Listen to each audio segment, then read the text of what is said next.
musang yang digabungkan di dalam satu kandang dengan musang lainnya itu akan cacat.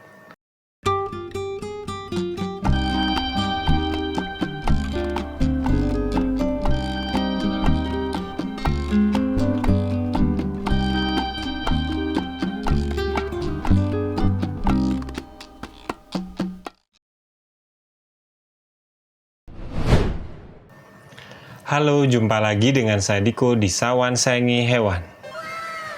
Kali ini saya pengen bikin video tentang pengalaman saya ya. Beberapa hari yang lalu kan saya lihat sebuah postingan di grup Facebook, itu grupnya sih jual beli musang ya, itu di daerah saya. Di sana itu saya lihat ada orang yang jual musang, cuma kondisi musangnya tuh ada 2 ekor di dalam satu kandang.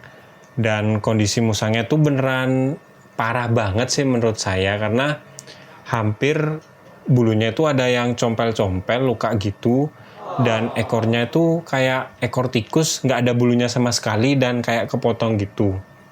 Kalau saya bisa nebak, itu sih kayaknya musang 2 ekor itu sepasang ya, dan ownernya itu kayaknya meliharanya digabungin di dalam satu kandang.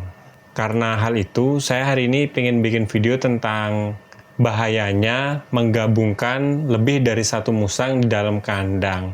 Ini penting banget ya buat agan yang baru pertama kali melihara musang, bahwa kalau melihara musang itu harus, bukan sebaiknya ya, harus satu musang itu di satu kandang, nggak boleh digabungin gitu loh. Jadi kalau misalnya ya 2 musang itu di dalam satu kandang, nah itu berbahaya banget buat kedua musangnya. Kenapa hal itu berbahaya? Nanti saya akan jelaskan, dan juga dampak-dampaknya. Oke, nggak usah lama lagi, ayo kita bahas hal ini. Oke, yang pertama saya akan bahas kenapa sih alasannya musang itu nggak bisa digabungkan di dalam satu kandang ya, beberapa musang. Yaitu yang pertama, karena dari alamnya sana, musang itu memang jenis hewan yang dia itu penyendiri, bukan hidup dalam kelompok. Musang cuma berkelompok itu ada di 2 momen aja ya. Yang pertama itu saat misalnya ada musang betina yang hamil, melahirkan. Nah, anak-anaknya itu akan diasuh, karena kan musang ini mamalia, jadi betinanya itu akan nyusui musangnya, baby musangnya. Nah, disusui mungkin sampai umur beberapa bulan, sampai baby musangnya itu udah bisa nyari makan sendiri, baru nanti ditinggal sama betinanya. Nah, setelah itu musang yang masih baby akan dia hidup aja kan sampai dia dewasa dan sampai dia birahi. Nah, baru dia nyari pasangannya, dia kawin.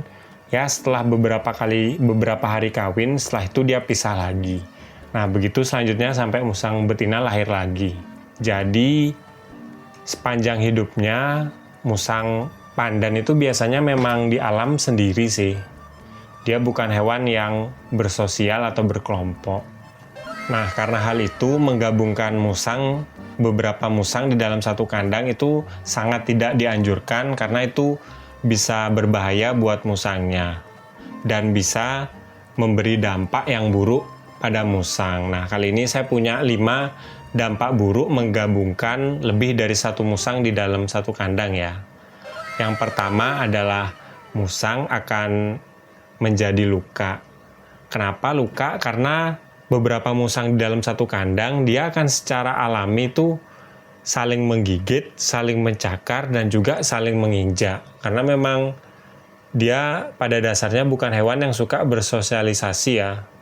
Luka ini jika kita biarin musangnya di dalam satu kandang gitu, lama-lama lukanya akan menjadi infeksi, dan kalau kita nggak obati itu bisa berbahaya buat si musang. Jadi sebaiknya kalau agan pengen musangnya tuh ya tetap sehat dan besar ya, jangan digabungin.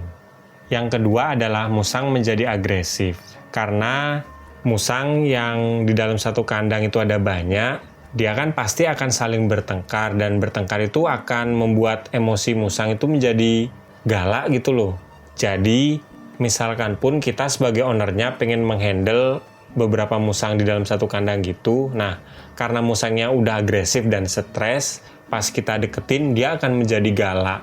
Kalau galak gitu kan kita nggak seneng ya melihara hewan tapi terlalu agresif, karena namanya kita pengen melihara hewan kan pasti yang jinak-jinak aja. Jadi ruginya tuh lumayan banyak sih kalau musang kita galak dan akhirnya nggak bisa kita handle. Yang ketiga adalah jika misalnya ada salah satu musang yang kena penyakit, contohnya misalnya penyakit jamur ya. Nah, kalau kita gabungin beberapa musang di dalam satu kandang, nanti musang yang lain akan jamuran juga. Karena kan di dalam kandang itu, musang itu akan saling kontak fisik, saling ya badannya bergesekan gitu. Lama-lama jamurnya akan nular, dan kalau udah ngurus beberapa musang yang jamuran itu pasti ribet ya. Karena saya pengalaman ngurus satu musang yang jamuran aja susah sekali, apalagi banyak musang yang jamuran. Itu baru penyakit jamuran ya, yang bisa saya bilang penyakitnya tuh nggak terlalu berbahaya buat musang. Tapi kalau penyakit yang lain yang lebih parah, nah itu bisa berbahaya banget sih buat si musang. Selanjutnya adalah dari makanannya ya. Jadi kalau misalnya agan menggabungkan beberapa musang di dalam satu kandang, itu kan biasanya dikasih makan langsung di satu kandang itu kan. Nanti kalau kita terus kayak gitu, pasti ada salah satu musang yang menjadi dominan. Jadi dia tuh yang habisin semua makanannya. Nah itu sebenarnya bagus ya buat musang yang dominan itu, badannya menjadi gemuk. Cuma sisa musang lainnya di kandang itu biasanya akan kurus, dan pertumbuhannya itu nggak akan maksimal. Jadi musangnya akan kurus, akan lemes. Ya nggak cocok lah, apalagi kalau agan memang niatnya buat breeding ya. Kalau musang yang kurus dan lemes itu nggak cocok gitu loh. Jadi gunanya musang dibedain kandangnya sendiri-sendiri adalah selain yang saya jelasin tadi, yaitu biar nutrisi makanannya itu bisa maksimal di setiap musang.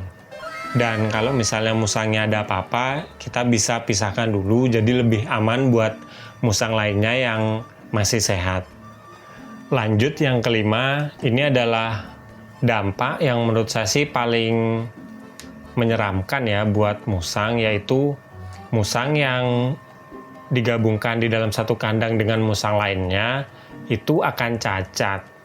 Nah, kenapa akan cacat? Karena kan musang pasti bertengkar, pasti ya saling cakar, saling injak. Nah, mungkin cakar atau saling gigitnya tuh nggak terlalu parah ya kalau misalnya dia nggak birahi. Cuma kalau birahi, apalagi sesama musangnya itu sama-sama jantan gitu, pasti akan bertengkarnya yang lebih parah. Ya, seperti yang saya cerita di awal video tadi, musangnya tuh ekornya sampai hampir hilang gitu loh, tinggal buntut daging aja, persis kayak ekor tikus pendek gitu.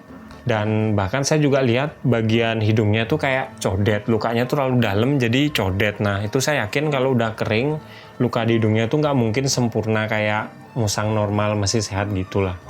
Jadi kalau buat agan yang memang niat pengen memelihara beberapa musang, ya biasa sih alasannya karena pengen diternakkan, dikembangbiakkan. Makanya sebelum agan niat beli banyak musang itu, persiapin dulu tempat dan kandangnya udah cukup apa enggak. Jadi setiap satu musang itu harus ada satu kandang. Nah, kalau agan mau ngawinkan ya tunggu pas dia birahi, digabungin jantan betina itu satu aja, satu jantan satu betina ya. Biasanya sehari 2 hari aja udah cukup. Setelah itu agan pisahin lagi ya biar lebih aman dan sehat musang kita. Kalau suka sama video ini jangan lupa like dan juga subscribe. Nantikan video terbaru dari saya karena saya akan upload tentang hewan setiap hari Jumat. Kalau ada pertanyaan atau mau nambahin langsung aja komen di bawah. Nanti pertanyaan yang bagus pasti saya buatin videonya. Sekian dari saya dan si Buna yang suka mangap ini. Salam hewan lestari bersama saya dan si Buna.